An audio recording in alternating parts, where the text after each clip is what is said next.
noite, pessoal. Conforme nós tínhamos combinado, né? Hoje a gente está aqui com uma presença ilustre, mega especial para mim, para psicologia e certamente depois da aula de hoje para vocês também, tá?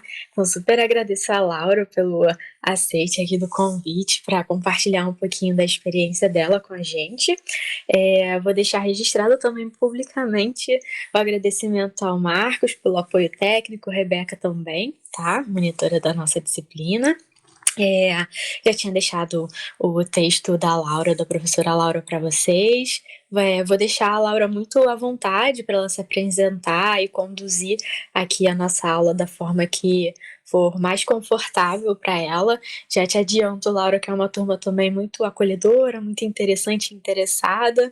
Então, eu espero que, assim como a gente teve encontros maravilhosos com o professor Ronald e com a Érica, que hoje super aposto que também vai ser um dia muito especial, um encontro muito potente com você, que para mim também quero deixar muito público aqui, que é alguém que eu sou muito feliz de dividir vida acadêmica, vida pessoal, enfim, alguém com quem certamente, se hoje eu sou o que eu sou com vocês na USU, tem as marcas da convivência com a Laura em todos os sentidos. Então, deixar aqui público essa parceria já de alguns anos, né? E que agora vai tomando outras proporções maravilhosas para a gente povoar esse mundo de tarde, coisas maravilhosas e potentes que a gente sabe fazer. Vou só dar um recadinho para vocês. Em alguns momentos, talvez eu precise fechar a minha câmera, porque eu dei uma leve adoecidinha hoje, então eu tô me poupando um pouquinho, mas eu tô aqui com vocês, ainda que a imagem, que não tá muito boa hoje, possa não estar refletida aqui, tá? Então, Laura, fica super à vontade e é um prazer pra gente poder te ouvir hoje, viu? Bom, pessoal, boa noite. Queria agradecer esse convite também tão especial da Débora, né? A Débora é uma pessoa assim que foi um encontro, né, desses que a vida nos presenteia, né? E eu venho de uma trajetória bem longa, né? Eu acho que às vezes eu me questiono um pouco, né, sobre a minha relação com o tempo, porque eu acho que às vezes eu tenho a sensação, né, de que o tempo não passou, né? Ao contrário de muitas pessoas, né? Às vezes eu tenho essa sensação de que o tempo não passou. E essa sensação de que o tempo não passou, né, não é por nenhum ódio à juventude, né, ou porque eu não percebi, né, é porque eu ainda sinto muito presente, né, dentro de mim, né, a menina que foi fazer psicologia, né, e o que ela foi buscar quando ela foi fazer psicologia. Ela me acompanha, eu encontro com ela várias vezes e ela ainda me interpela, né? E ela ainda me provoca e, e acho que eu ainda a vejo em muitas outras meninas que vêm buscar fazer psicologia, né? E se eu estou propositalmente falando das meninas, né, é porque essa foi a minha experiência mais forte, né? Eu entrei na universidade, numa sala de 48 pessoas, né? Dois meninos, né? E todo o resto eram mulheres, né? Isso já é uma marca, né, da psicologia. E essa marca, né, ela traz duas, para mim, o verso e o reverso, né? O reverso é exatamente o fato de ser um curso, né, pelo menos nos anos 80, no Brasil, né, que é quando eu entrei na universidade, no início dos anos 80, no Brasil,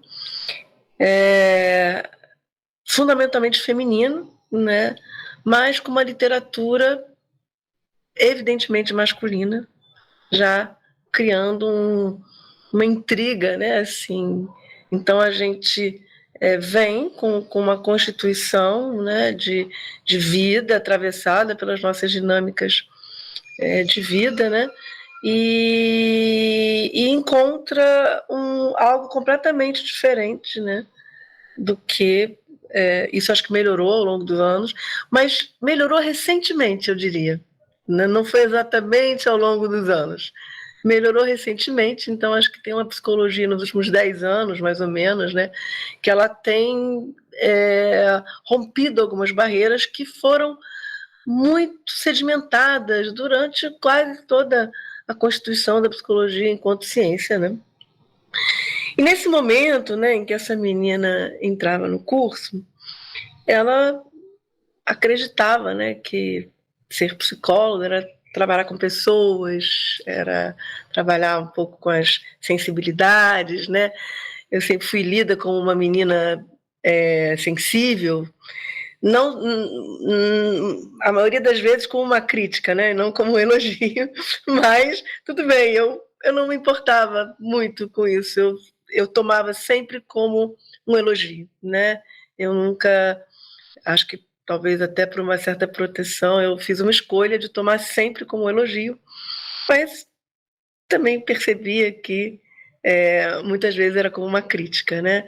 E uma sensibilidade mal compreendida, né? Associada a uma certa fraqueza, aquela de chorar à toa ou de se importar com coisas que são menores, né? Enfim, todo o estereótipo, né?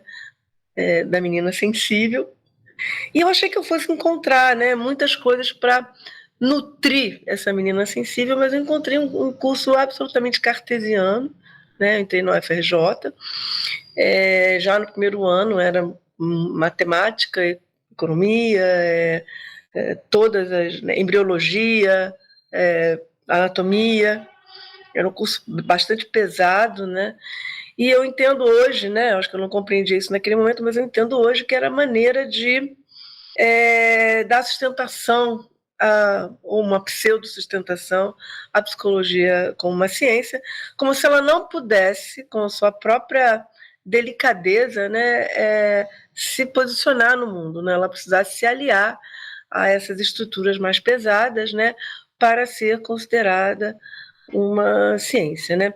E hoje, por exemplo, quando se fala em psicoterapia baseada em evidências, né, a gente sabe que já é ainda é um resquício muito forte, né, dessa tradição, né?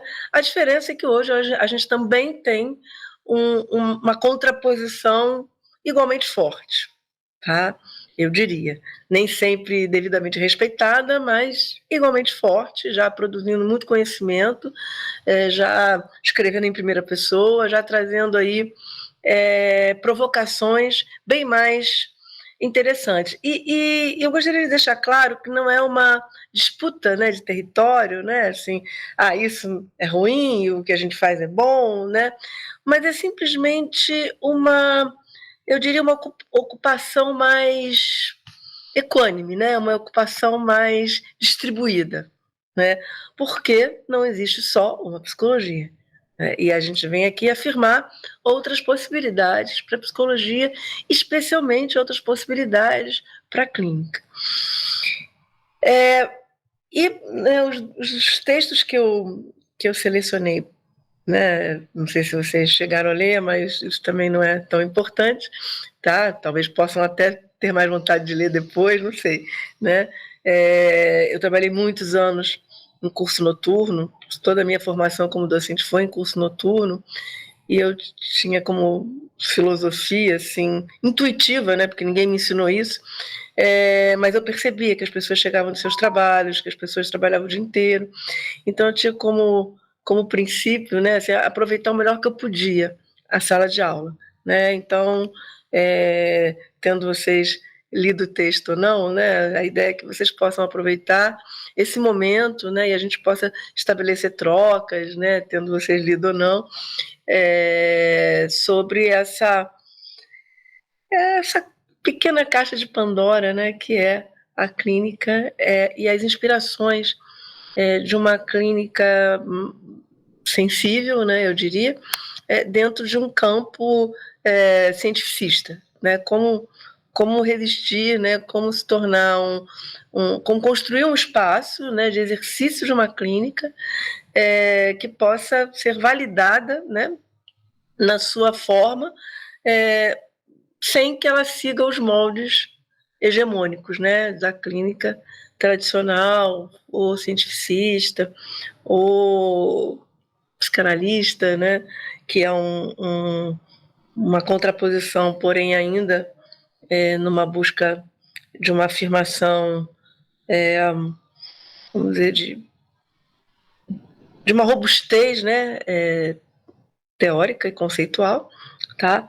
Então, acho que esse cenário que eu encontro, né, no início dos anos 80, né, é um cenário bem carregado de intelectualidade, né, e uma intelectualidade positivista, cartesiana, e com muitas, acho que com muitos conceitos, né, que eu não conseguia organizar com a vida, né, como se as diversas conceituações, né, elas estivessem afastadas, inclusive de uma realidade, né, brasileira, de uma realidade múltipla, que era o que a gente encontrava, né, nas nossas práticas, tá? E acho que o que foi, na verdade, eu senti tanto desconforto, né, na universidade, né, que eu fui assim querendo acabar logo o curso. Eu queria acabar logo o curso. Ai, não vou dar conta disso. Eu não queria fazer outro vestibular porque estava já exausta, né? Falei, vou acabar isso de alguma maneira e vou fechar essa conta e depois eu vejo o que eu vou fazer da vida. Estava assim, meio desistente, né? Basicamente, olha, gente, eu era tão, antigamente, né? Antigamente, os horários eram feitos manualmente, né? E por serem feitos manualmente, algumas disciplinas, né? A gente acabava. Pequeno segredo está sendo gravado, mas, enfim, né? Nem tudo que a gente fala aqui, né? Pode ser tão puro. Mas a gente fazia os horários e algumas disciplinas, elas dava conflito de horário, tá? Porém, como não era automatizado, tá? Esses conflitos eles não eram detectados, né? Porque você se inscrevia manualmente, tá? O grande problema era se a disciplina dava para você levar, entendeu? Então eu era especialista nisso porque eu defini que eu ia acabar a faculdade o mais rápido possível, né? Eu ia acabar a faculdade em 4 anos e meio, isso era uma meta, tá? Mas e eu praticamente consegui, porém, né, como nada na vida é como a gente imagina, né, no meio do caminho eu tive um pequeno infortúnio, né? Da mesma maneira que os horários, ou não sei se eu fui castigada, não sei. Da mesma maneira que os horários eram feitos assim, porque eu era consultora de horários, as pessoas vinham me consultar, porque eu tinha uma memória boa, o que pode conflitar? Isso aqui não dá certo, agora isso aqui dá certo. E aí eu ia realmente me formar em 4 anos e meio, mas a minha monografia, ela estava toda escrita, né, à mão, né? E eu fui fazer a minha última revisão. O meu professor, orientador de monografia, ele trabalhava na UFRJ e também trabalhava na UERJ. E aí eu fui à noite para ele fazer a última leitura de todo o material, tá? Que estava com ele, né? Ele me devolveu esse material. Diz, você pode. A gente mandava datilografar e entregava, né? Era isso. Datilografar em máquina elétrica. Tudo isso que eu estou falando, vocês podem pesquisar no Google depois, tá? Que muita gente pode não estar entendendo o que eu estou falando. Mas eram os passos manuais, né? Totalmente analógicos. E aí, meu irmão estudava na UERJ, né? E eu encontrei com meu irmão ali. E a gente começou a conversar. E pegamos o metrô. E saltamos o metrô. Paramos na padaria. E quando eu cheguei em casa, totalmente livre e leve, eu percebo que eu não estou mais com a minha pasta na mão. Simplesmente eu perdi todo o material, né? E aí, apesar de eu ter implorado ao meu professor falando para ele, pô, você leu, você pode me dar nota. E depois ele era um cara bastante tradicional, né? E ele falou, não, não, não, só datilografado. Então eu não consegui fechar, quer dizer, ela estava fechada, mas por esse infortúnio, e o prazo era muito pequeno, eu estava na última semana, eu precisei, de fato, eu me formei no tempo correto, porque eu precisei fazer a monografia novamente, me inscrever novamente em monografia, e um pequeno detalhe, né? A monografia eram 5 créditos e o mínimo de créditos para você inscrever era 6, então eu precisei fazer mais uma disciplina, né? Para poder compor o mínimo de inscrição. Tá? Claro, eu fiquei arrasada, senti assim, injustiçada pela vida, tudo isso, né? Aquele drama pisciano. Mas eu entendi que esse tempo, né, ele foi importante até para o meu amadurecimento, né, ali. Eu comecei a trabalhar também, eu trabalhava como professora no município, e aquilo, eu fui gestando um pouco aquela minha saída da universidade, o que eu ia levar dali, né? E nesse finalzinho da faculdade, um encontro, né, com a disciplina eletiva, né, que era sobre Gestalt terapia, né? E o primeiro livro que eu li, tá, que era do Fritz Perls, era um livro chamado... Eu já me atraí pelo título do livro, que é assim, A Abordagem Gestáltica e a Testemunha Ocular da Terapia. Eu achei esse nome incrível. Eu falei, deve ser muito interessante, Testemunha Ocular da Terapia, deve ser uma coisa muito interessante. Ele abre o livro dizendo assim, qualquer abordagem em psicologia que não possa ser compreendida pelo leigo inteligente, ela não tem lugar no mundo. Tá? É assim que ele abre o livro. Tá? E aquilo, assim, me deu um alívio muito grande. Né? Porque até aquele momento, né, eu tinha estudado muita psicanálise, fiz grupos de estudo, Homem dos Ratos, O Pequeno Hans, tudo isso eu fiz, não sei se, né, eu li muita psicanálise, eu posso dizer que eu conheço bastante psicanálise, tá? E eu costumo brincar dizendo bastante para não querer ser psicanalista, né? Mas não porque, não é uma coisa assim, detesto, não é nenhuma ojeriza. A psicanálise, ela tinha uma coisa que ela me incomodava muito, né? Que era a sensação, assim, que hoje está bem diferente, né? Porque não dá para sobreviver assim, mas ela tinha uma coisa assim, não tem saída. Tinha uma coisa assim, que não tem saída. E eu encontrei na abordagem gestáltica, né, essa possibilidade, né, assim, não, tem pontos de respiro, tá? Tem frestas, tem lugares em que você pode tomar um ar, né? Tem lugares contemplativos. E acho que isso foi o meu encantamento pela abordagem gestáltica, mas ela, exatamente por não ser uma abordagem hegemônica, ela era uma abordagem considerada fraca, né? Assim, superficial, marginal, né?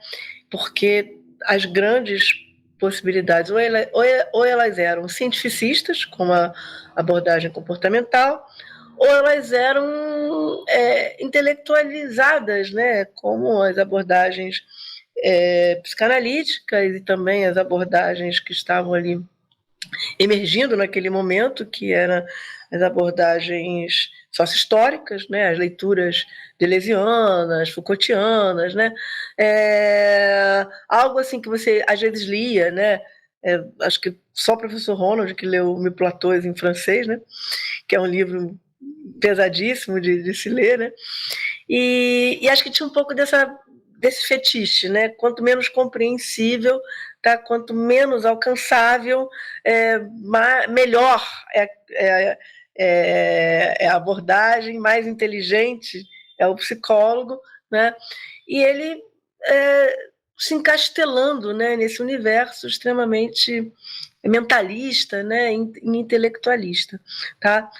E a abordagem gestáltica, quando ela trazia o corpo, quando ela trazia experimentação, quando ela trazia a experiência do contato, que é a experiência do campo sensível, né, ela me deslocou, né, desse lugar que não era o lugar que me pertencia, tá, para um lugar que na qual assim toda a minha formação pessoal, né, encontrou muito mais aconchego.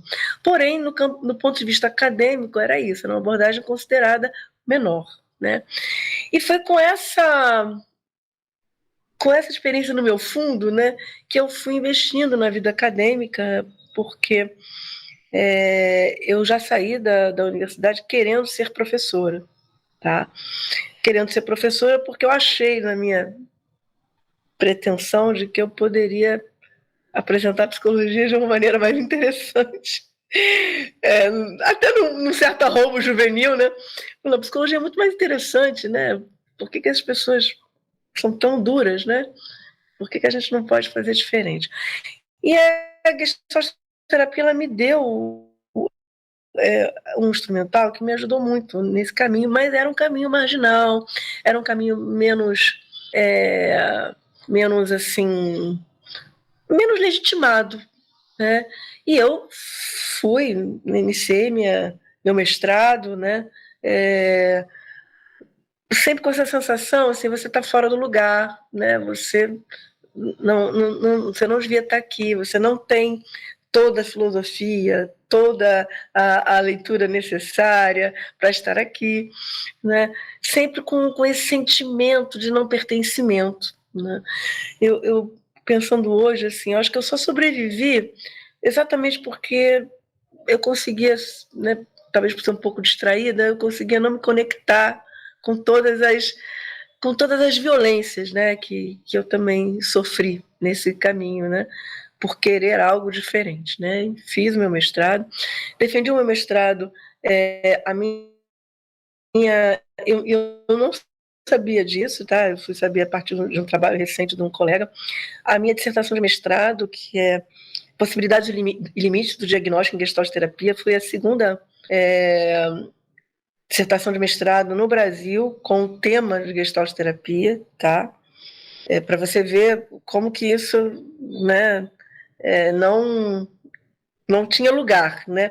Eu não consegui ninguém para me orientar. A professora Érida foi minha orientadora oficialmente, mas ela disse para mim: eu não entendo nada disso.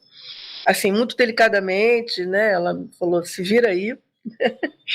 Então, assim, muito difícil, né? Porque eu não tinha toda essa construção, né? Mas pelo menos eu sou muito grata a ela, porque ela me permitiu fazer o que eu queria.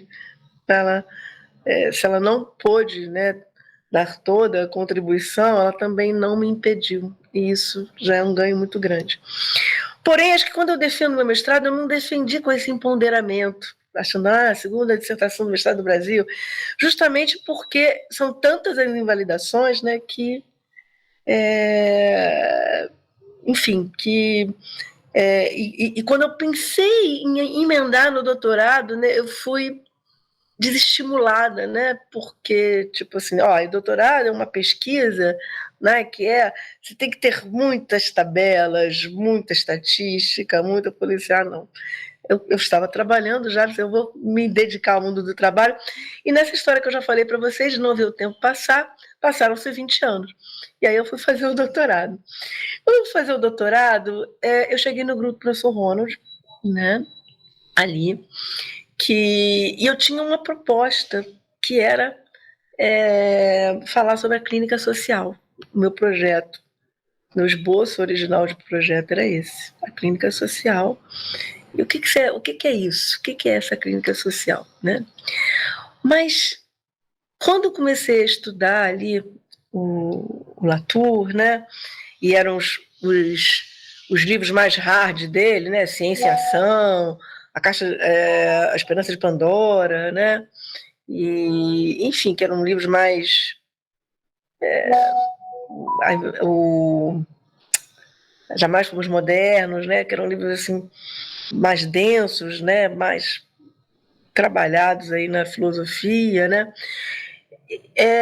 Eu entendi ali, assim, eu acho que a clínica não vai ter lugar aqui. Tá?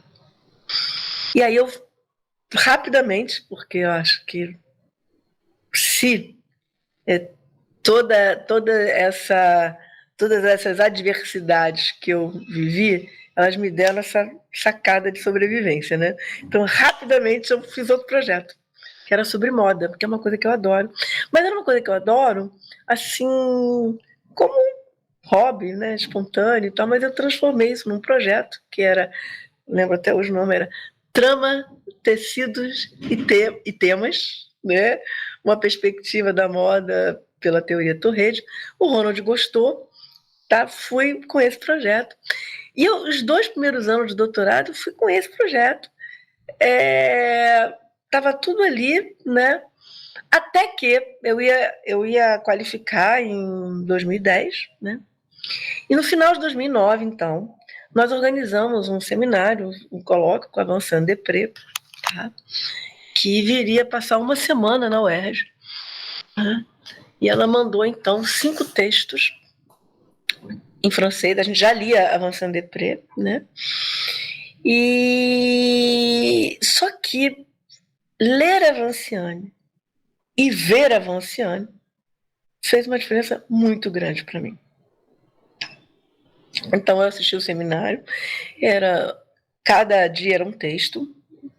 Eu ajudei na organização também, então eu acabei tendo contato direto com ela. E devo dizer que ela era uma mulher muito fashion, tá? Ela tinha vestidos maravilhosos. O último, que foi de sexta-feira, eu falei, eu não resisti. Falei, nossa, seu vestido é lindo. E ela falou, é um vestido italiano, tá? E eu fiquei fascinada ali, né? E o mais interessante era a última palestra dela, foi quando ela falou sobre um texto que está, né, publicado na Fractal, né? Não sei se você já tiver a oportunidade de ver esse dossiê, e é sobre os mortos, né? É um texto sobre os mortos. E quando ela falou, né, todas as palestras foram ótimas, essa palestra, especificamente, ela me revirou completamente. Né? E quando no final ela fala que o vestido era da irmã dela, tá? A irmã, né, da qual ela conta a história, né? É a irmã que ela perde num acidente, né? E ela já tinha perdido uma irmã na adolescência, eram 4 filhos, ela tinha perdido uma irmã na adolescência. E essa irmã foi totalmente invisibilizada na casa, essa primeira que morreu jovem, tá? Quer dizer, as 2 morreram jovens, né? Mas essa outra morreu, tipo, muito jovem. E, enfim, e ela falou que as filmagens, as fitas de vídeo, né, as fotografias, os pais sentiam muita comoção. Então, é como se houvesse, né, uma limpeza na casa toda e essa irmã desaparece, né? E essa segunda irmã que falece, então ela conta, né, que ela faleceu num acidente de madrugada, acidente de carro, e que esse cunhado, então, liga para ela. Ela tinha, essa irmã que faleceu tinha 2 filhos, e foi todo né, uma mobilização para contar para essas crianças que a mãe tinha morrido. E ela, então, conta essa história, né? E o que essa história vai provocando nela, a partir também dos estudos que ela estava fazendo. E ela vai, então, trazendo a presença desses mortos, né, de volta para a vida. Né? E ela é muito fascinante também como oradora, né? Então ela conta que a primeira coisa foi visitar o túmulo da irmã, a primeira que morreu, né? E ninguém sabia onde era, enfim, tal. Ela fez todo esse resgate, né? E passa a ter conversas também com essa irmã, essa segunda que morre, né? E passa a ter uma presença disso. Enfim, acho que não vai dar aqui para eu dimensionar, né, tudo que isso me fez ali, tá? Porque aquilo para mim, né, assim, primeiro que trouxe uma autorização, né, para que eu pudesse dialogar com os meus próprios mortos, né? Então desinterdita os mortos, e a importância e ela coloca isso, né, que quando eles contaram para as crianças, eles falaram, ela fala que ela foi criada numa tradição católica, né, então que a, a mãe estava no céu, que tinha virado estrelinha, não muito diferente do que se conta em algumas famílias por aqui e tal. E quando eles contrataram uma psicanalista, né, especialista em luto, né, que foi cuidar dessas crianças, né, eram sessões domiciliares, né, e que a psicanalista teria dito que eles erraram em dizer isso, né, e porque é como se criasse uma expectativa. Ela deu uma explicação. Imagina uma psicanalista francesa, deve ser bem racional, né? E porque o toque brasileiro já faz uma diferença, né? Mas psicanalista bem cartesiana, né? Fez lá chamou a atenção da família, porque como se criasse uma expectativa de algo que essas crianças não vão ter e tal, para. E a Evanciane diz assim: se fosse hoje, eu não teria chamado nenhuma psicóloga. E eu concordei plenamente com ela. Tá? E aí volta um pouco, né, dessa construção da psicologia enquanto uma ciência moderna, fechada, endurecida, cientificista, né? E avançando vai tomando outro caminho, né? E isso vai me provocando muito, porque assim, e vai vindo de encontro a toda a minha trajetória enquanto clínica gestáltica, né? E aí, logo a seguir, houve uma qualificação de uma colega, que ela não era psicóloga, ela era da comunicação, né? E nessa qualificação que eu assisti, né, as pessoas falam, por que você está trazendo tanto... Ela trouxe um negócio cheio de muitos autores, e aí a banca começou a conversar com ela, poxa, mas por que você está trazendo tantos autores? Você não precisa falar de todo mundo e tal. E diz, se você... Aí ela responde assim, não, é porque eu estou falando de tais autores porque eu tenho medo que as pessoas critiquem por eu estar falando de um determinado tema e não falar de certos autores, né? E aí a banca disse para ela assim, não, mas você pode dizer na sua tese que você não vai falar de certos autores porque você vai falar destes autores, e ponto, você não precisa levar todo mundo e tal. E aí eu escutando aquilo ali, né? Que interessante, né? A Patrícia está deixando de lado, né, a própria trajetória dela, né? Eu pensando ali comigo, né? Para talvez tentar agradar o campo acadêmico, né? Ela foi.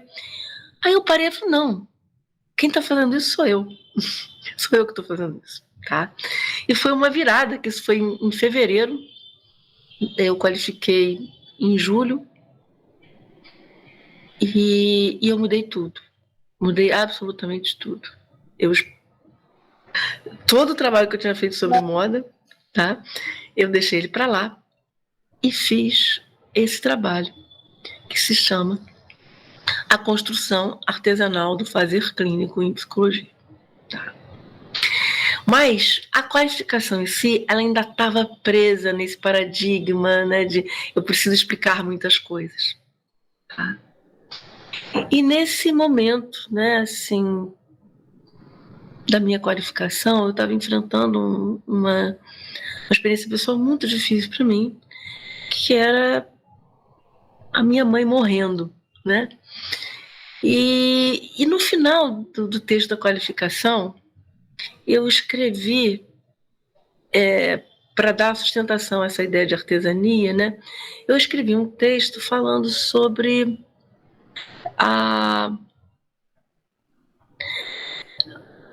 o crochê, né, como uma herança feminina dentro da minha vida, e como que, apesar de eu não saber fazer crochê, né, eu me via um pouco como essa crocheteira, mas uma crocheteira que foi fazer um crochê com essas linhas humanas, né, e não humanas, que a clínica me trazia. Tá?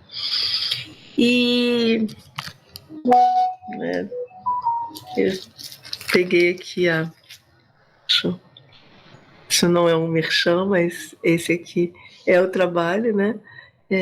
Que é um trabalho da minha mãe. E eu diria que de tudo da qualificação foi exatamente esse o texto que eu mantive, tá? Porque eu entendi ali que já que eu estava, já que eu tinha dado uma virada, né, de afirmar a minha trajetória, tá? E de onde eu parto, né, de onde vem essa dimensão sensível, de onde vem essa experiência como uma mulher, né, como a primeira mulher da minha da minha família, assim, de linhagem materna, né, a entrar numa universidade, e eu estava chegando mais longe do que todas elas chegaram, né, que eram mulheres costureiras, bordadeiras, crocheteiras, e entender que o que eu fazia era crochê. Entender que o que eu fazia era crochê. Tá? E exatamente essa sacada que eu fui tendo ali, né, ela se deu a partir dessa conexão, né, que as leituras que a teoria Torrede foram me proporcionando, né, legitimando a minha trajetória como gestalt terapeuta, que eu acho que isso é que é importante. Tá? Eu tinha uma formação clínica, eu tinha uma especialização clínica, eu tinha uma experiência clínica, né? Eu fazia clínica de diversas formas, eu fazia clínica em grupo, eu fazia clínica individual, eu fiz mais de 12 anos de clínica ampliada numa organização não governamental, trabalhei e era isso que eu estava jogando fora, né, assim, de certa maneira, né? Trabalhei na Cidade de Deus, trabalhei na Vila do João, trabalhei na comunidade agrícola de Higienópolis, trabalhei no Morro da Formiga, fazendo clínica, tá? Uma clínica inventada, né, a partir dos encontros, né, fundada nessa herança que eu trazia, né, da Gestalt terapia, que tem essa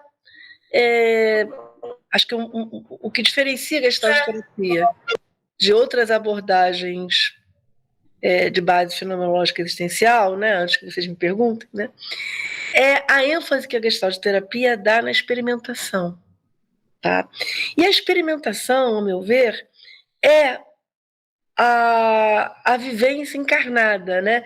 É você não falar sobre alguma coisa, tá?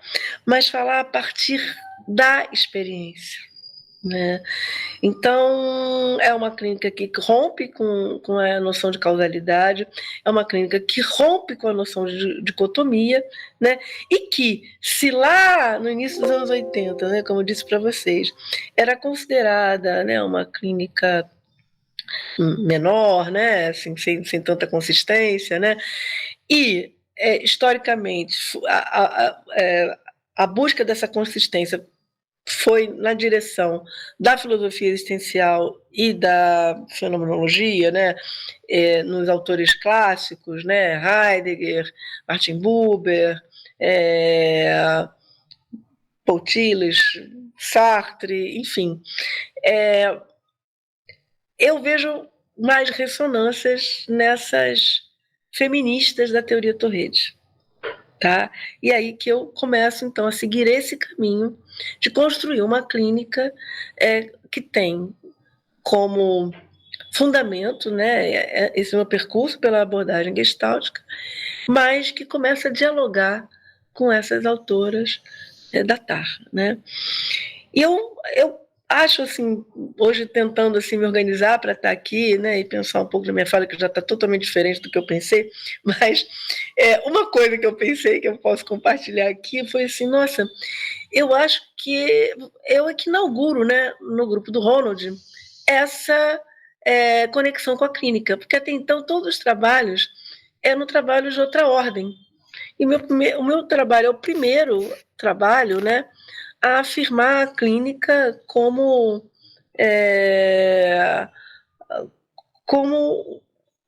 um campo, né, sendo costurado por essas conceituações. Então, os dois textos que eu compartilhei com vocês, né, eles são tessituras, né, dessa inspiração, né, eu não sei se vocês perceberam, né, onde eu vou navegando, né, por outras águas, que não as águas da filosofia, ou pelo menos não da filosofia hard, né, nem da epistemologia, né, eu vou navegando nessas águas de um fazer. Tá? E porque, na verdade, eu não me reconheço como uma intelectual, me reconheço como uma fazedora, entendendo isso não mais como algo menor, tá? Porque quem faz, pensa. Mas nem sempre quem pensa, faz. E essa é a diferença que eu compreendo, né, a partir desses trabalhos que vão sendo desdobrados dessa experiência, tá? E pensando um pouco nessa trajetória, né, assim, tanto na clínica quanto na pesquisa, eu pensei assim numa, vamos dizer assim, não diria numa lógica, mas numa sugestão, né, de linhagem, né, assim, para se pensar tanto a clínica quanto a pesquisa, né, fundada nessas autorias, né, e tendo como já disse algumas vezes, né, a clínica gestáltica como a base fundamental, né, desse fazer, né, articulado aquilo que a teoria Torres proporciona, né. A primeira coisa é pensar, né, que essas experiências elas têm um rigor, tá? Elas não têm dureza nem enrijecimento, né? Mas elas têm um rigor, tá? Existe muito trabalho, não é uma coisa paz e amor, chego lá e tudo certo, né? O que vier para mim, tá? Vou sentir aqui e vou fazer, né? E esse trabalho é um trabalho contínuo. Tá? É um pouco como eu coloquei aqui, né, num dos textos, né, da fábula da Bela Adormecida invertida, né, enquanto a enquanto a Bela Adormecida ela está condenada a dormir 100 anos, eu acho que nós, especialmente psicoterapeutas, estamos condenados a ficar acordados 100 anos, mas não como uma maldição, né? É porque é isso, a gente passa a ver o mundo, né? Porque essa ideia assim, vamos separar, né? O profissional do pessoal, tá? Isso não é possível na vida. Claro, você pode traçar fronteiras para que a sua vida não vire um burnout, né? Como se diz, né? Mas a sua atuação ela vai ser sempre interferida pela sua história. Tá? E por isso que esse fazer, que pode ser entendido como intuitivo também, tá? Ele tem um rigor, né, metodológico. Lembrando que o próprio Latour fala, né, que a teoria Torres é mais um método do que uma teoria. Tá? Então, enquanto método, ela cabe em muitas possibilidades. Tá? E, na verdade, né, eu acho que o que eu foi tentando fazer essa interseção, né, entre a clínica gestáltica e a TAR. Tá? Sim, tem algumas perguntas aqui agora que eu estou vendo aqui. Então, vou fazer um respiro aqui. Ok, Silva, um prazer te conhecer também. Yara, querida, nossa, né, que responsabilidade. A psicanálise não ter saída? Olha, eu vou falar de uma maneira bem simplificada, tá? Porque o que o Freud coloca, né, nos seus escritos tradicionais, né? Que o preço que se paga para se viver numa sociedade civilizada é a neurose, né? Então a neurose ela já é uma administração, né, da estrutura do ego, né, para conter, né, conter os desmandos, né, do id, né, e também mediar aí o sofrimento, né, que a dinâmica, né, pulsional promove, tá? Então é como se você precisasse, né, assim, e eu estou falando isso da psicanálise, né, que eu recebi nos anos 80. Hoje você tem leituras mais contemporâneas. Eu ousaria dizer que você tem leituras mais gestálticas, tá? Porque a psicanálise, ela tinha como o grande dispositivo toda a dinâmica intrapsíquica, né? Assim, os determinantes sociais, nada disso era considerado, né, na psicanálise clássica, né?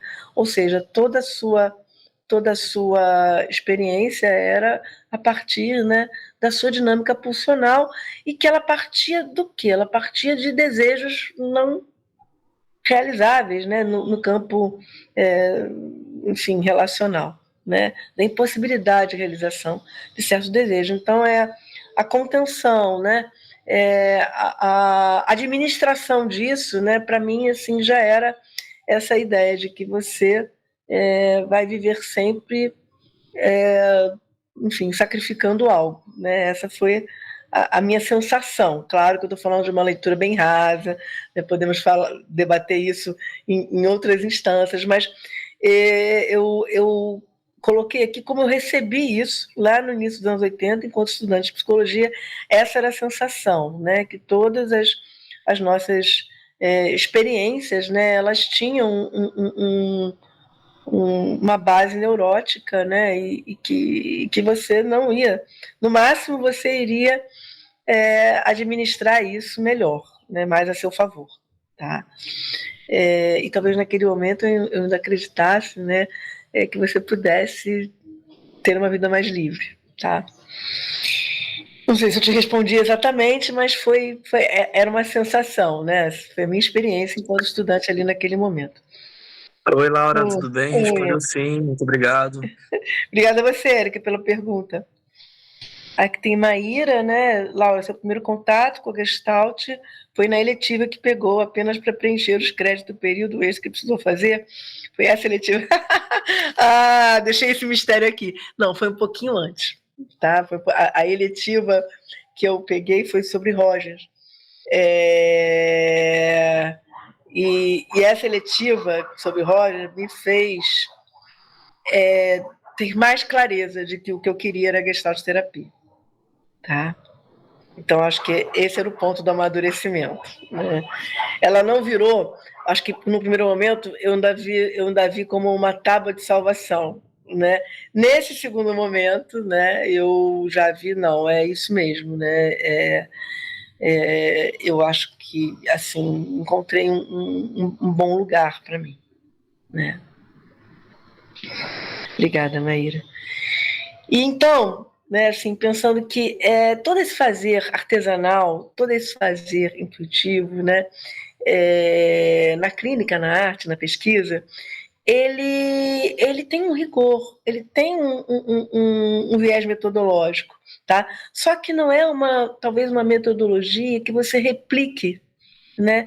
Ela é uma metodologia que se constrói de modo relacional e para isso você tem que estar aberto aos processos que vão acontecer para que eles possam ser reconfigurados a cada passo, a cada momento.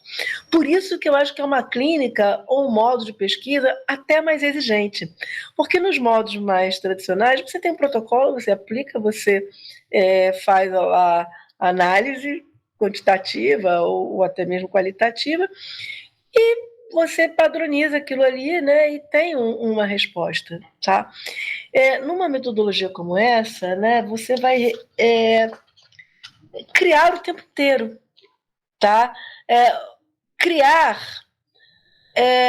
utilizando a própria força propulsora da situação, Então a gente é muito, acho que muito habitado pela experiência, tá? E isso é um risco permanente.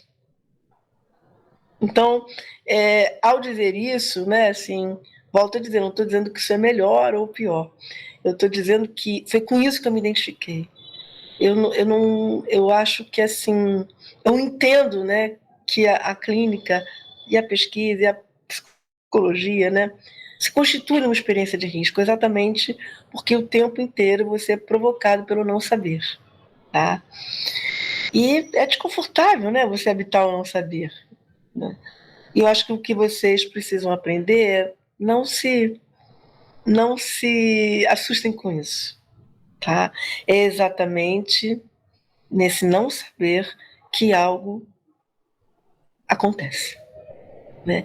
E esse algo que é a singularidade da experiência, né? Se você permite que isso aconteça, né? Você tem mais ferramentas para, acho que, construir novas situações. E aí eu dividi assim, pensando, né, tanto a clínica como a pesquisa, né, em em alguns pontos, né, reflexivos, né, e um deles é, né, em linhas gerais eu falei, né, de considerar isso como um campo metodológico do rigor, né, ainda que seja artístico, ainda que seja artesanal, ainda que seja feito à mão, tá? Que eu acho interessante, né, que quando eu estava imbuída desse lugar, né, de pesquisar a clínica enquanto um fazer artesanal, né, uma das definições, né, do artesão é aquele que realiza o seu ofício, né, numa oficina própria, né, e aquele que não produz em escala industrial, né? Ele produz peça a peça. E se ele produz peça a peça, nenhuma delas vai ser igual a outra. Tá? E eu falei assim, gente, isso é a clínica como eu a compreendo. Tá? Então, assim, quando a gente fala, né, em uma coisa que eu trago, né, como ponto, né, que é um dos primeiros pontos que eu vou falar aqui, que é a herança, né, e eu trago como herança essa linhagem feminina, dessas mulheres crocheteiras, e trago como herança a gestalt terapia, né, para construir esse olhar sobre a clínica, né? E uma das coisas, né, que a Gestalt me traz, né, como possibilidade, né, é essa ideia, né, de que cada processo, né, tem uma constituição, né, e que eu não vou trabalhar a doença, eu vou trabalhar a pessoa que aparece ali, né, e que anima aquilo que pode ser compreendido como doença. Então, se eu estou falando, não vou falar a ansiedade, tá? Mas aquela pessoa, né, a Maria ou o João, que encarna a ansiedade a partir da sua história de vida, dos seus atravessamentos, é isso que me interessa, e não a ansiedade enquanto categoria. Isso, claro, né, que isso pode até fazer parte aí de um fundo, né? Mas ali na minha atuação, o que me interessa, né, é como que aquilo é vivido por aquela pessoa, tá? Então, isso para mim tem toda essa inspiração de artesania, né? E dessa definição, né, que o Ruais traz, né, do que é ser um artesão, né? E a partir, né, dessa herança, e se cada um de vocês, né, como um pequeno experimento aqui, parar para pensar, né, qual é a minha herança? Né? O que eu trago, né, como herança ancestral? Tá? E não precisa ser ouro, nem prata, nem nenhum metal precioso. Às vezes é isso, é uma linha e uma agulha de crochê. né? Por exemplo, às vezes é um caderninho, né, com algum escrito, né? Mas assim, eu não consigo pensar numa psicologia, né, hoje, em que você não se pergunte de onde você veio. Mas não para diagnosticar o que você tem, né? Mas para justamente usar o que você traz. E nesse sentido, cada um de vocês, né, assim como eu, como Débora, vai fazer uma psicologia com um instrumental diferente. Isso é uma beleza, né? Porque só você viveu a sua vida. Só você tem a herança que você traz. E ainda que você tenha irmãos gêmeos que também desejem fazer psicologia, o modo como ele configura essa herança é também singular. Então, eu acho que isso é um questionamento, né, que acontece a partir dessa consciência, né? E o que eu entendi que eu estava fazendo, né, ali, num primeiro momento, né, na construção da minha tese, era renegar a minha herança. Não intencionalmente, né, mas por entender que ela não tinha valor, tá? Por tudo que eu recebi, né, como compreensão. Então, acho que reintegrar esse valor, né, dessa artesania, da sensibilidade, da intuição, como possibilidade de um fazer psi, né, isso tudo eu acho que foram processos fundamentais para mim. Tá?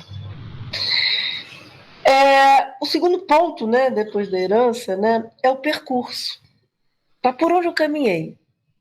A partir dessa herança por onde eu venho caminhando, né? Que eu acho que é um questionamento interessante, né? Para você ir construindo a sua ferramenta, né?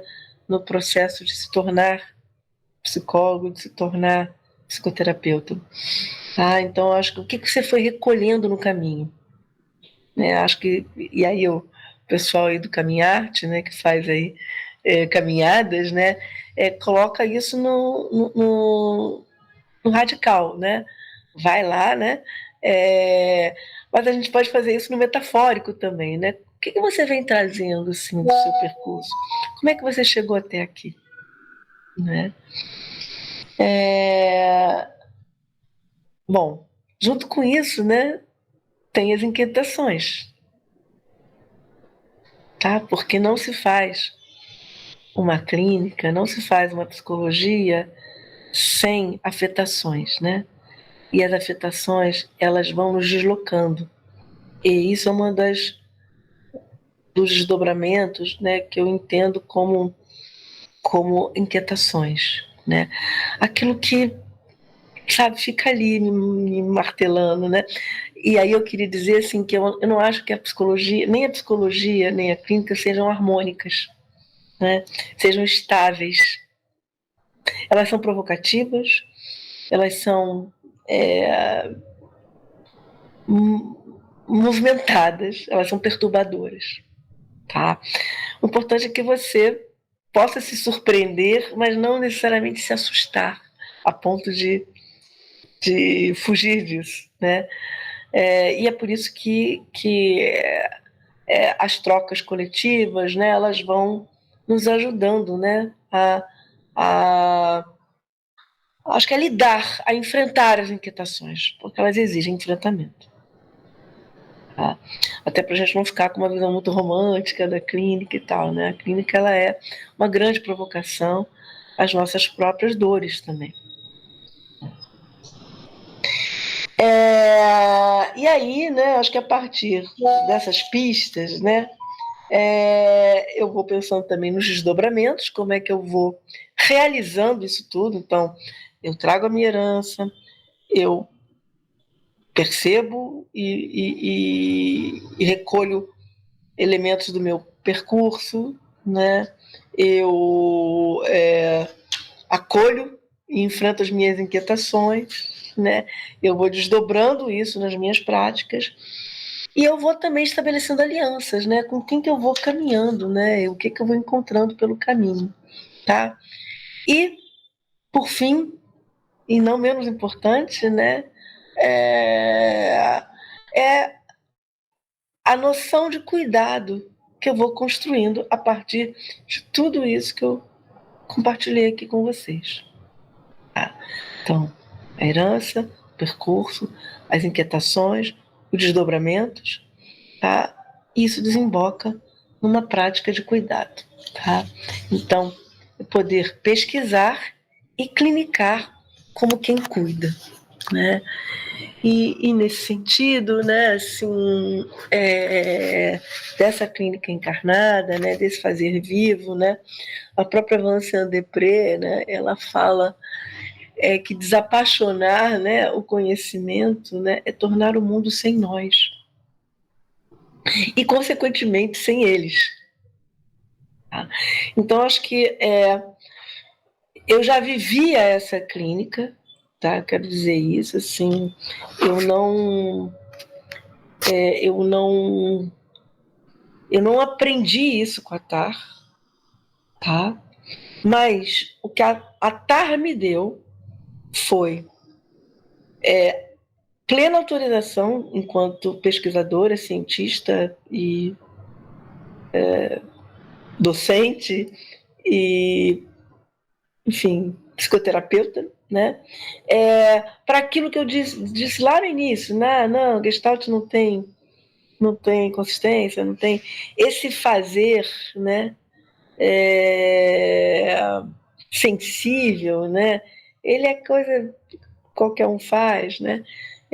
Além disso não ser verdade, né? Eu vou trançar, né? As linhas, né? Fazendo uma rede que me dá consistência, né? E nessa rede eu honro, né? Tudo que eu aprendi observando minha mãe, minha avó, minha bisavó, né? Minha tia-avó, todas elas crochetando, bordando, né? Tem uma coisa interessante, né, que eu até coloco isso no texto, né, que primeiro o crochê é uma engenharia, tá? Assim, antes que ele pense, pega a linha, né? Quem faz crochê aqui, né? O esquema de crochê tem contagem de ponto, é uma grande engenharia, né? É uma maquete ali, é incrível que não é qualquer um que faz, não, né? E o crochê tem peculiaridades, né? Então, se eu der a mesma linha, ele também tem agulhas, né, com espessuras diferentes, linhas com espessuras diferentes. Então, mas se eu der a mesma linha, a mesma agulha para diferentes crocheteiras, né, e o mesmo esquema de pontos, eu não vou ter uma peça igual. Por quê?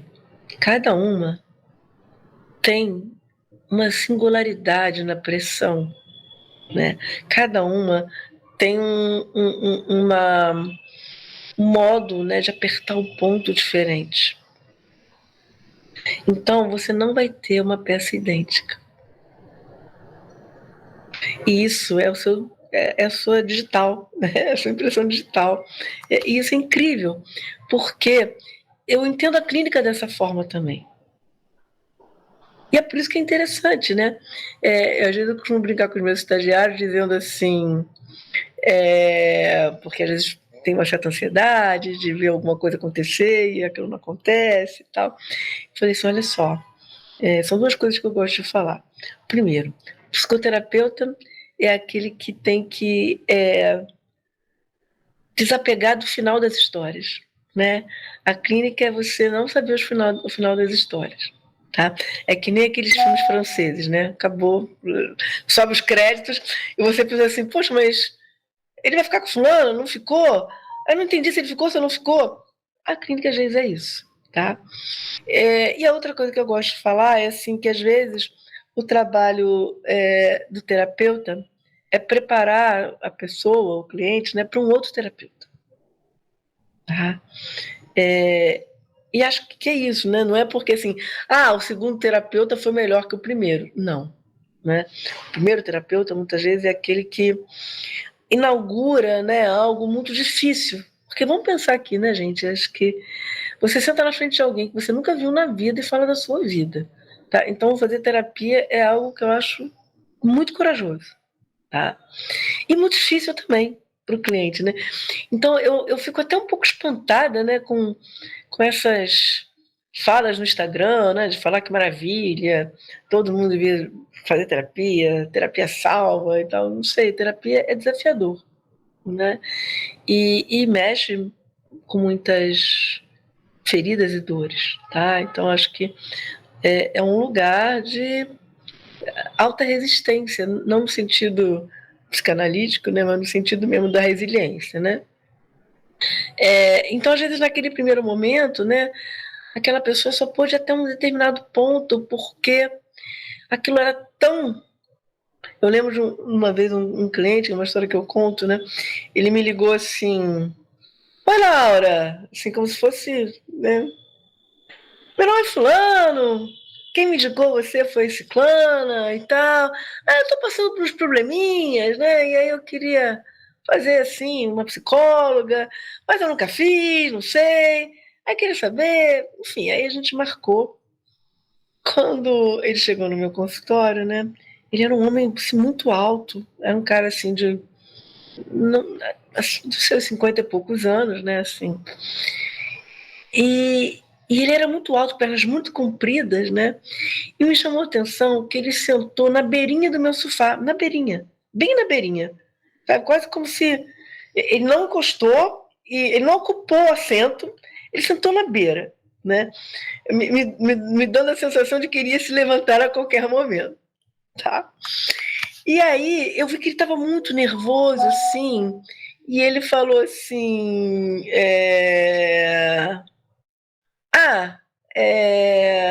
eu não sei nem como começar e tal, parará. Aí eu falei: mas tudo bem, não tem nenhum problema. Você gostaria de me fazer alguma pergunta? Eu fiz diferente, eu perguntei: você gostaria de me fazer alguma pergunta? Aí ele perguntou assim para mim: quanto tempo eu vou ter que ficar aqui? E aí essa pergunta tem dois sentidos, né? Quanto tempo? Quanto tempo ia durar aquela sessão ou quanto tempo ia durar a psicoterapia, né? E aí eu resolvi responder como um leque, né? Aí eu falei para ele assim: olha, eu não sei te responder isso, tá? O que eu posso te responder é que algumas pessoas vêm aqui por causa de uma questão, encontram outra. Algumas pessoas vêm aqui por causa de uma questão, entendem essa questão e vão embora. Algumas pessoas vêm aqui por causa de uma questão, compreendem essa questão e abrem novas questões. Então, não tem um tempo certo para ficar aqui. Mas o que eu posso te dizer é que você não vai precisar ficar aqui se você não quiser. E aí ele sentou com as costas inteirinhas no sofá, né? Como se fosse assim um pequeno alívio. Tá? Isso não está em nenhum manual. E isso partiu dessa minha percepção, que poderia ter dado outro caminho, né? E que poderia ter sido um bom caminho. Não é a intervenção perfeita, tá? Mas, assim, essa impressão que eu tive, essa percepção que eu tive de que ele estava sentando ali, né, com quem já vai se levantar, né, me deu, assim, essa possibilidade dessa intervenção ali. Pode falar, Rebeca. Boa noite, Laura. Não é porque isso que você falou sobre a singularidade, né, dos encontros, você até falou do caminhar de por onde a gente passa, né, me fez pensar muito sobre isso, não só por onde a gente passa, mas como a gente se disponibiliza também, né, a passar por esses lugares, quais são os encontros que nos atravessam e que fazem fazer a partir desses encontros e que nos constituem também, né? E aí me veio aquela parte do texto, de um dos textos que você passou pra gente, que fala do papagaio, que eu acho que ilustra muito essa singularidade de como é que os encontros fazem fazer, né? Que é um papagaio que uma pesquisadora, ela começa a trabalhar com esse papagaio. a treinar a fala, e aí começam a constatar que o papagaio ele está falando com uma intencionalidade, ele não só reproduz as palavras, né? E aí você vai falando de como é que isso acontece, não só pela genética do papagaio, pela espécie dele, mas pela possibilidade que aquele encontro faz fazer, né? Com os dispositivos não humanos, com a intenção da pesquisadora também no encontro que ela estabelece com esse papagaio, e aí eu achei que isso retrata muito bem a singularidade, né? Porque ela dá agência ao papagaio, porque os outros pesquisadores que estavam numa metodologia mais comportamentalista não estavam extraindo a fala do papagaio, o papagaio não estava falando. O que faz o Alex, que é o papagaio, né, da Irene Pepperberg, falar, ela deixa ele livre, ela dá um lugar para o papagaio. Isso é tão interessante de pensar a clínica, né, que a gente pode tratar o nosso cliente dessa forma muito objetificada, tá? E ele vai ser um respondente àquilo que a gente também produz ali, tá? Ou você pode permitir que esse cliente, né, ou paciente, ou usuário, como vocês quiserem falar,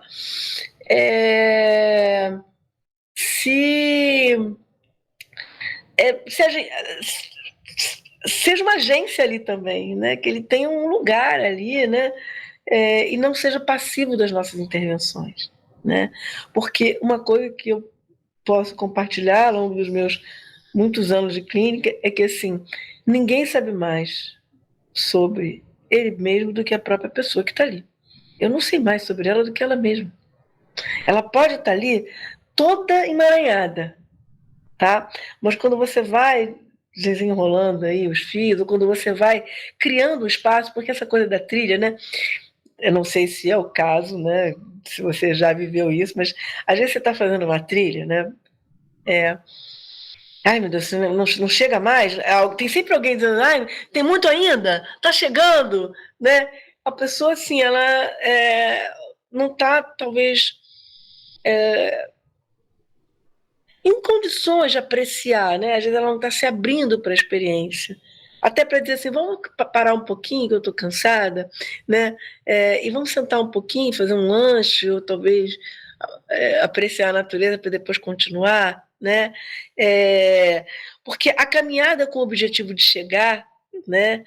Ela de fato, ela vai neutralizando o caminho.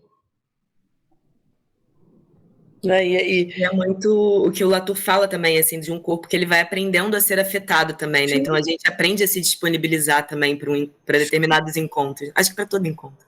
Sim. E o Latour, né, também ele fala, né, assim, ele pensa nisso como uma metodologia de pesquisa, né? Ele fala assim, no Reagregando Social, né, assim, pensa nisso como um guia de viagem, né?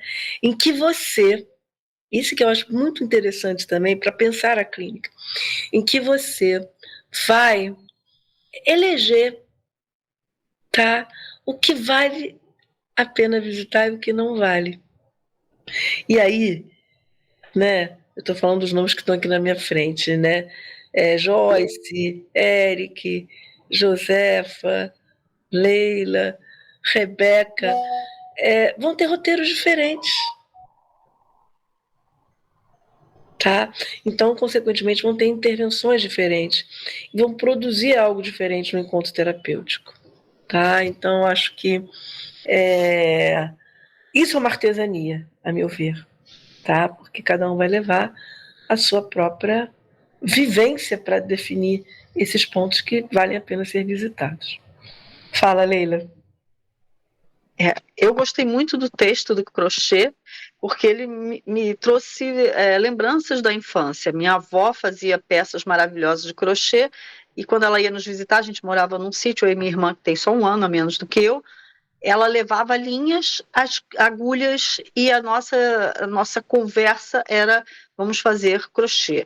E a ensinar aquelas correntinhas, às vezes era um novelo inteiro de correntinha, ponto baixo, ponto alto, e era muito interessante ver a construção ali, não só da peça, mas aquela interação com a avó, que também minha mãe sabia fazer crochê, mas ela não nos ensinou, quem foi ensinar foi a avó, e ali, vendo uma tradição feminina de mulheres fortes, mas ao mesmo tempo muito dedicadas ao lar, e até verificar, poxa, eu não quero ficar fazendo crochê, só crochê para minha vida, né? E cuidando de filhos, que era na época da minha mãe, era isso, né? Era uma mulher praticamente, poucas era que iam para o mercado de trabalho, estudar e outras coisas.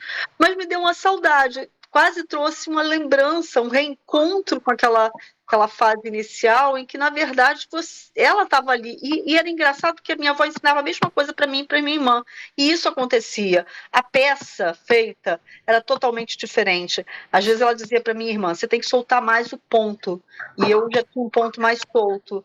Né? Então, ia tentando. Mas, no final das contas, cada um tinha o seu jeito. A peça era a mesma, com a mesma cor, com a mesma linha, mas eram duas peças totalmente diferentes. Né? Então, assim, até o percurso né, e a orientação, digamos assim, da avó, né, e tinha uma coisa do afeto, e tinha esse afeto no encontro com essa avó que vinha de vez em quando nos visitar e trazia uma coisa da vivência dela, né? E minha mãe, com certeza, minha avó também ensinou a minha mãe sabia fazer muitas coisas, mas ela não tinha essa disponibilidade para gente, para ensinar. Então, assim, e ver até para ser diferente. Ok, sei fazer crochê, fiz muitas peças na adolescência, e nananã, mas não era aquilo que eu queria fazer na minha vida. Então, assim, fazer um outro percurso também. E como encontro e observar, né, a interação da minha mãe, da minha avó, a vida delas, também pôde me dar a chance de fazer outro caminho. Eu falei, não é esse caminho que eu quero fazer, né? Então eu quero fazer um outro caminho, e aí traçar o próprio caminho. Eu acho que eu ainda não sou, né? Ainda falta muito, ainda estou no meio do curso, mas assim, eu acho que é isso, eu acho que cada pessoa que a gente encontrar na clínica vai ser diferente, cada solução vai ser diferente, né? A gente tem que ter uma linha ali, né? Eu gosto muito da fenomenológica, eu gostei muito da Gestalt também, porque ela tem uma coisa do agora, aconteceu o que aqui, vamos fazer o quê, né? E exige também da pessoa né, um contato, uma percepção, uma reação. Então, eu achei os dois textos muito interessantes, mas do crochê, ele foi assim, ele me trouxe lembranças, né? E essa coisa do construir junto com, não é fazer o quê, o fazer como, mas fazer junto com a minha avó. Então, aquilo ali tinha, além da técnica, tinha uma coisa afetiva, dos afetos que estavam envolvidos ali. Eu achei lindo, assim, e só agradecer, porque eu achei muito bonito o texto, muito a metáfora linda, e trouxe coisas realmente, enfim, é interessante o poder, né, do texto também, né, do encontro com um texto, com a autora, e aí é um privilégio, né, poder ver a autora do texto, é muito legal. Só isso. Muito obrigada, viu, Leila? E isso que você aprendeu também, né? Porque acho que o crochê exige também, né, uma certa paciência, né? E essa coisa de você aceitar que às vezes a linha não responde ao que você quer, você tem que desfazer, refazer. É um pouco do que está no texto, né? Assim, isso tem muito a ver também com a clínica, né? Porque às vezes você cria uma expectativa que ela não se constitui, né? Então, eu acho que poder viver essa experiência, e isso que você traz dos afetos também, né? Eu acho que é um resgate, né? Assim, não é à toa também que eu construí essa metáfora, né? E são mulheres também que não tiveram, talvez, a escolha, né? Então, acho que...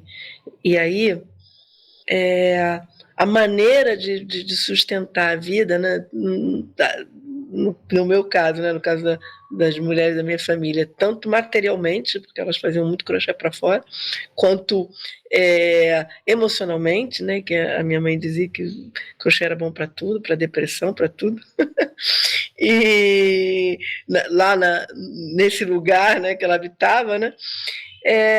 Então, eu acho que tem uma sabedoria que a academia tende a invalidar, né? Como se fosse um saber inferiorizado, né?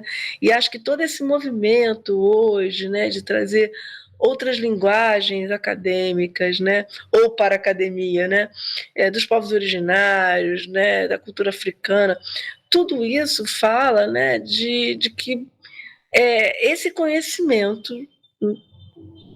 cientificista, cartesiano, positivista, ele não dá conta da vida. E a clínica, a psicologia, elas falam da vida, elas atravessam a vida, tá? E acho que esse diálogo com a TAR, né, é uma reinserção na vida, né? E acho que uma coisa que eu notei, né, e foi uma coisa que eu segui enquanto pesquisadora e me senti muito autorizada e continuo me sentindo muito autorizada a fazer isso, né, é que os textos, né, da Vincent Depré, mais das mulheres da TAR, tá? Menos do Latour, mais das mulheres. Da Anne Marimol, da Maria Puig de la Bella Casa, da própria Donna Haraway, né? Eles são textos muito situados. Elas partem de uma história, elas partem de um acontecimento. Elas não começam assim, presente de trabalho, nananana, daquela forma academicista. Ela faz, eu estava andando no seu ano, né? Assim, fulano de tal, que é criador de pássaro, elas vão te colocando, né, na imersão viva. Tá? E isso foi bastante encantador, né? E são essas autorizações, e eu acho que isso tem muito a ver, apesar de serem autores, né? A maioria de origem belga, francesa, né? Donna Haraway é americana, mas, enfim, serem autores aí desse eixo eurocêntrico, né? Euro-estadunidense, né? O que eles trazem tem muito a ver com a cultura brasileira. E a gente pode fazer muito melhor, assim, sem nenhuma pretensão, muito melhor do que eles. Porque a gente tem isso como herança. A gente tem essa quentura como herança. Quando eu vi o Latour aqui no Brasil, num seminário que teve, Latour chega aqui com uma calça de linho off-white, tá? Um chinelão assim, meio ripongo, né? Uma camisa também meio off-white, e um chapéu Panamá, né? Eu fiquei pensando assim, esse não é o Latour da França, tá? Assim como a Vanciane, ela é uma aqui e ela é outra lá. E ela é uma aqui e outra lá, né? Porque são outros atravessamentos que constituem a experiência dela aqui, né? E eu acho que essa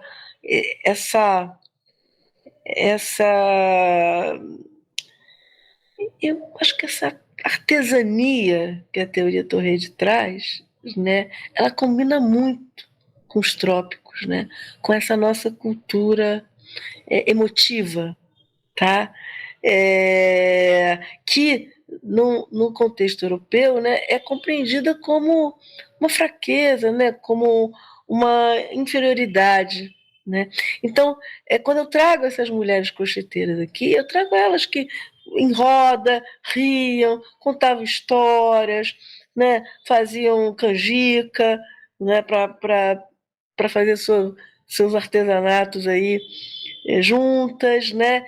E que nesse momento elas desenvolviam uma estratégia de acolhimento, né? Para suportar, porque dentro dessa linhagem, todas elas, eu não posso falar da minha tataravó, nem da minha bisavó, mas a minha avó e minha mãe, com certeza elas queriam ter continuado seus estudos.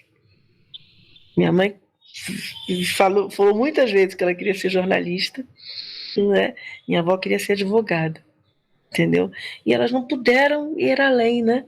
Minha avó não pôde ir além do primário, né? Era uma mulher que tinha um português perfeito, tá? Porque aquele primário, né, de, sei lá, da década de 20, né, gente? Que é quase um ensino médio de hoje, tá? Então, ela que nos ajudava nas lições de casa e tal, ela tinha um português impecável, né? E estudava informalmente, né? Então, eu acho que são os impedimentos, né,